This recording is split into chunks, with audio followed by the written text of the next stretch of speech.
പാലക്കാട് ജില്ലാ നെല്ല് സംഭരണ വിപണന സംസ്കരണ വ്യവസായ സഹകരണ സംഘം വാർഷിക ജനറൽ ബോഡി യോഗം എലപ്പുള്ളി പാടിക്കോയിൽ നടന്നു.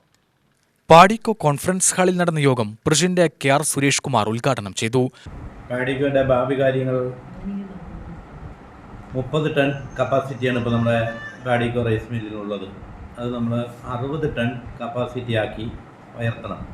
അതേപോലെ തന്നെ സർക്കാരിൻ്റെ ലോണുകൾ എല്ലാം ഷെയറാക്കിയിട്ട് അനുവദിച്ചു തരണം എന്നുള്ളതാണ് നമുക്ക് ഈ പാടിക്കോ നിലനിർത്തിക്കൊണ്ടു പോകാൻ പറ്റിയ സാഹചര്യമുള്ളത്. അതുകൊണ്ട് നമ്മളിവിടെ പാലക്കാട്ടിലുള്ള കർഷകർക്കൊരു താങ്ങും തണലുമാണ് ഈ പാടിക്കോ.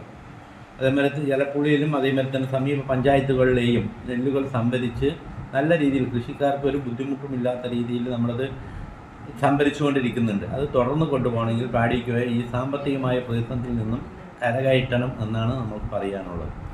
Vice president N M. Arun Prasad, ഡയറക്ടർമാരായ P K. Haridasan, A. Chenthamara, P. Haridasan, K. Ashok Kumar, C. Rajan, P. Preetha, secretary P S. Jeevan എന്നിവർ സംസാരിച്ചു. 1997 സഹകരണ കാർഷിക കൂട്ടായ്മയിൽ ജില്ലാ വ്യവസായ കേന്ദ്രത്തിന്റെ കീഴിലാണ് പാടിക്കോ പ്രവർത്തിക്കുന്നത്. സപ്ലൈകോ നെല്ല് സംഭരണവും ഇടനിലക്കാരെ ഒഴിവാക്കി പാടിക്കോ ഷോപ്പുകളിലൂടെ നേരിട്ട് അരി വിതരണവും പാടിക്കോ ചെയ്യുന്നതായി പ്രസിഡന്റ് കെ.ആർ. സുരേഷ് കുമാർ പറഞ്ഞു. 30 ടൺ റൈസ് മിൽ 60 ടണ്ണാക്കി ഉയർത്തുന്നതിന് വേണ്ട പ്രവർത്തനങ്ങളാണ് ഭാവിയിൽ ഭരണസമിതി ലക്ഷ്യമാക്കുന്നത്. സപ്ലൈകോ നെല്ല് സംഭരണവും അരിയാക്കലും ഭീമമായ നഷ്ടമുണ്ടാക്കുന്നതായി യോഗം വിലയിരുത്തി. UTV news, Palakkad.